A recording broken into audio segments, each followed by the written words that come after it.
Welcome once again to the Kingdom of Apples and another episode of, excuse me, Changeling the Dreaming. Excuse me. Um,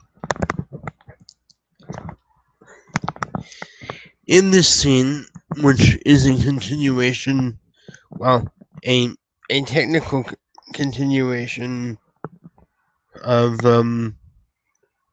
or I guess a follow up of the gossip thread that was just recently posted. Um, the scene place um in the town square in front of the Palace of Tarnar, where Sam Phoenix, Sir Sam Phoenix, a knight of the realm of the Kingdom of Apples, um, adorned in his bright, shiny gold sheep plate, which is clearly still being well taken care of. Obviously, it looks as if it's been on the wrong end of a dragon. But anyhow, I digress. Um, Sam finds a spot in the center of the town square where he can be seen further by all of the passersby. Sam will clear his throat and he will begin to speak.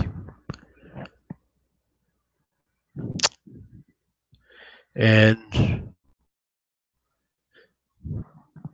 at this time, I am wanting very much for a certain effect. So I will be rolling my charisma empathy, which is 4, plus my appearance. If the STs do not agree with this, please feel free to inform me or correct it as you see fit, as it would be my intention to break any rules. Um, this being the case, until otherwise specified, my total value is a dice pool of 7, and I'm spending a willpower point, because one suck.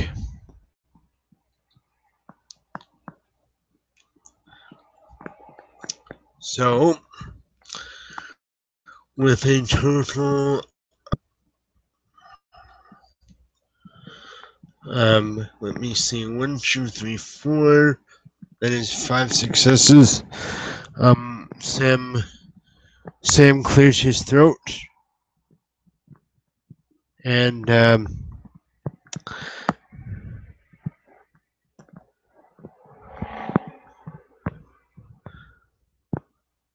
um,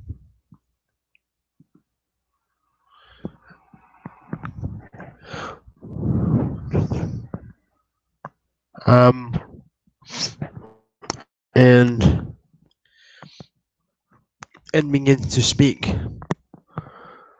Friends and compatriots and honorable citizens of Concordia and of the Kingdom of Apples, respectively. Some of you know me, some of you may not. I am Sir Sam Phoenix. I am Her Majesty Queen Mab's loyal servant and a knight of the realm. I come to speak to you today on a grave series of issues, which may or may not be related. I am not sure. The first is the matter of His Grace, the Duke Gile of House Illuted. I speak to you today as a friend, neighbor, and as a fellow citizen. This man is responsible for countless atrocities. He is responsible for a great schism which has occurred as a result of his actions, which those far more noble than him are trying to piece together. He and his fellow conspirators, as we all know, have been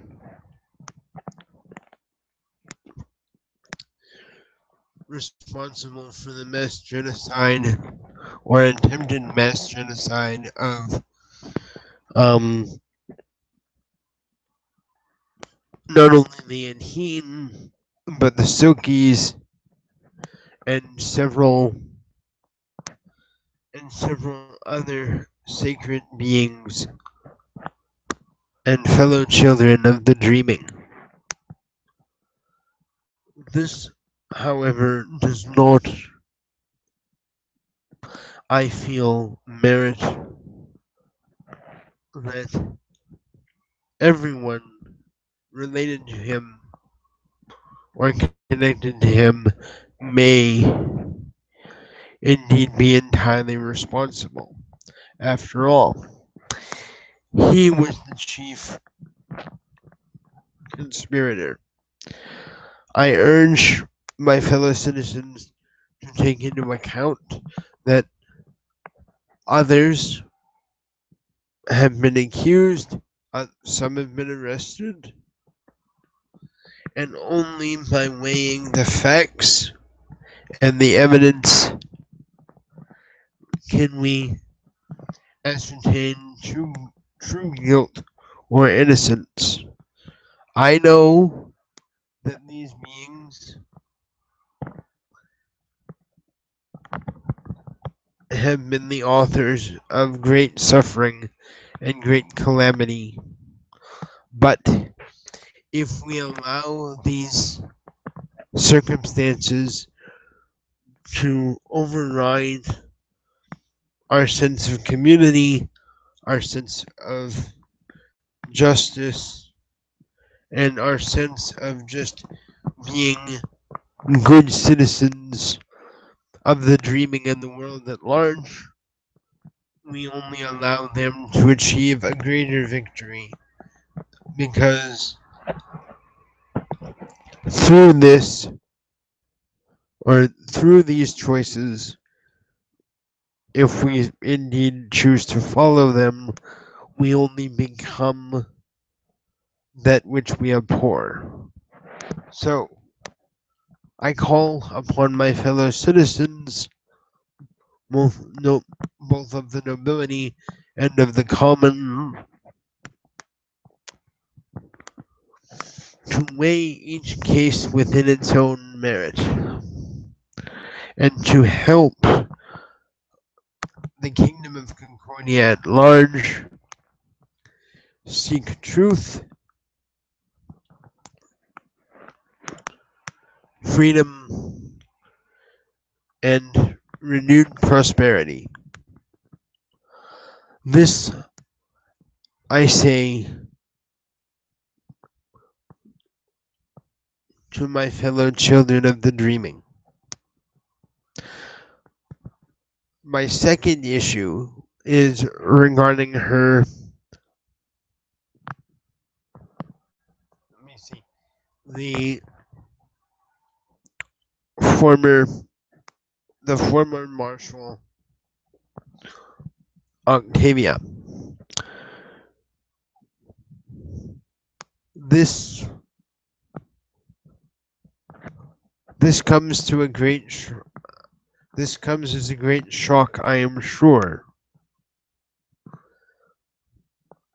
because like you, Octavia was and still in a way perhaps is an inspiration to me. She is the reason that at one point I had sought to become a magistrate. I had sought to fight alongside her in the causes of truth and justice. For only by upholding these pillars may we strive to usher the kingdom of apples and the empire of Concordia into a safe and prosperous future, which can only be done together. Only together may we thrive.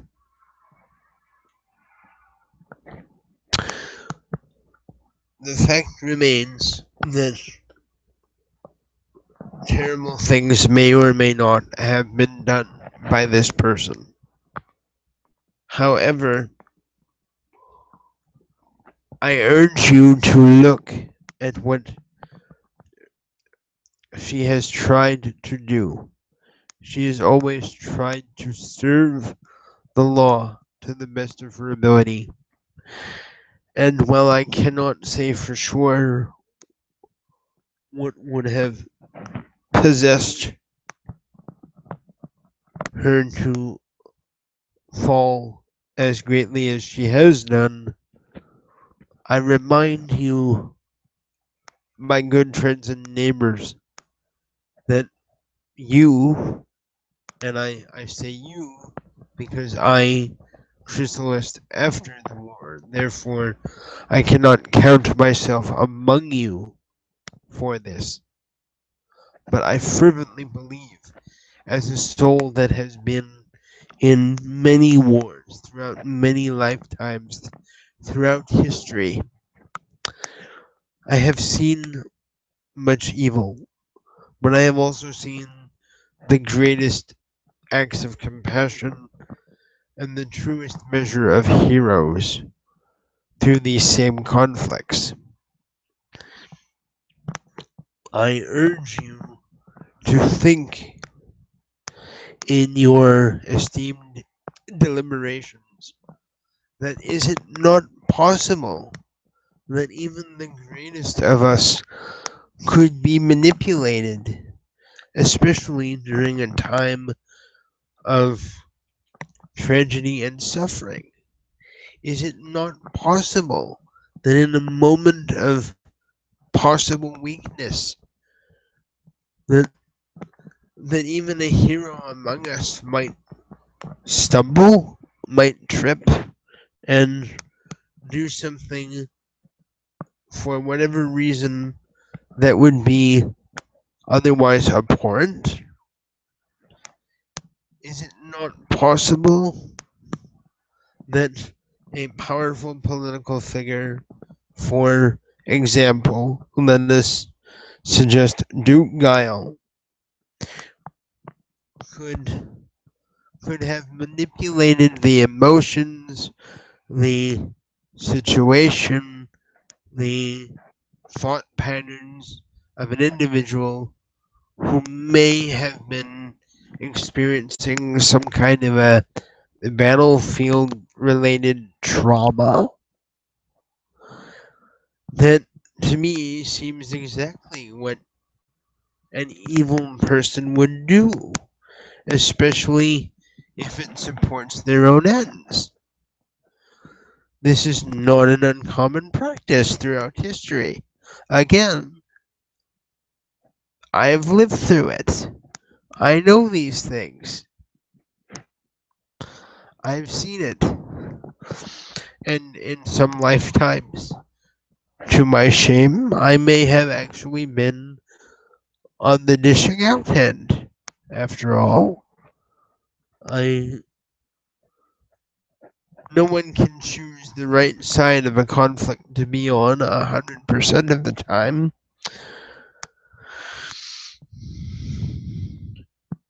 And the best part is, I think you know that.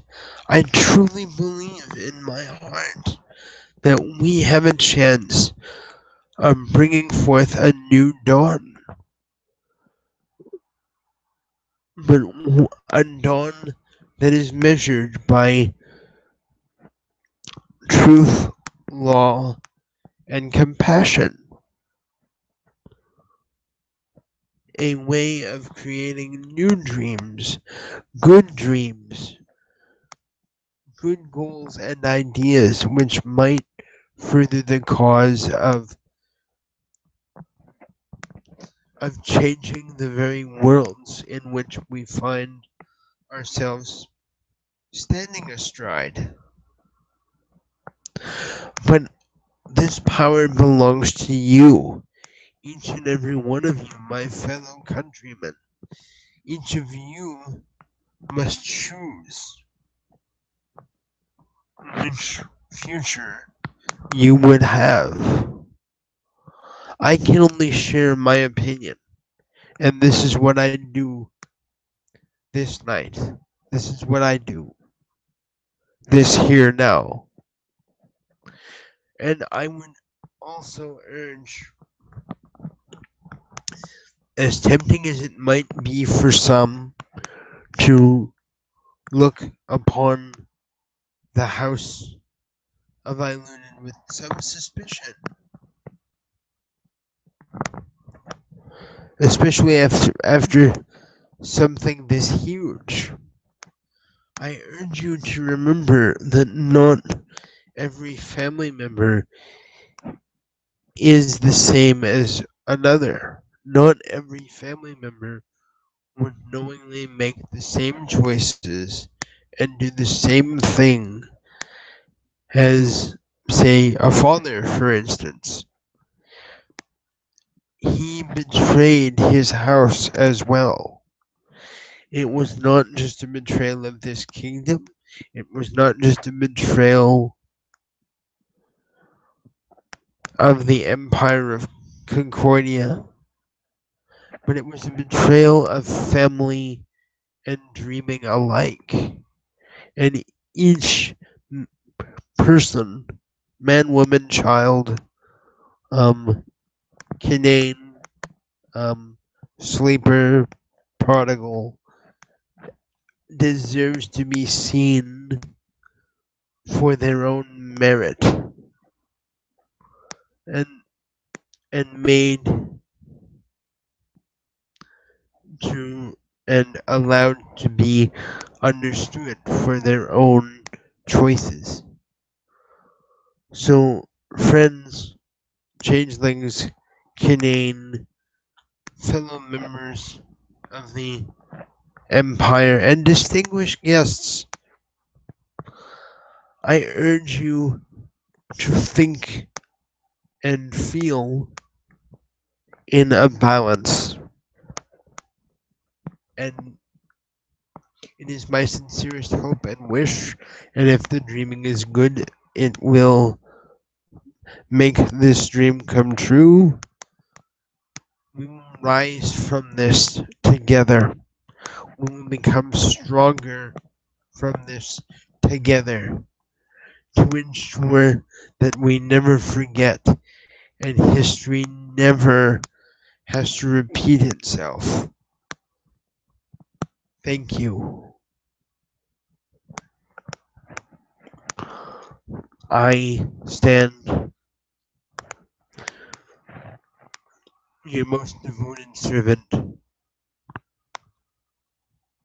Sir Sam Phoenix, at the Kingdom of Apples. Long live the Queen, long live the realm, long live the dreaming. And with that, Sam gives a courtly bow, excuses himself, and heads off to spread this message to as many ears and as far as he can, hoping against hope for a positive effect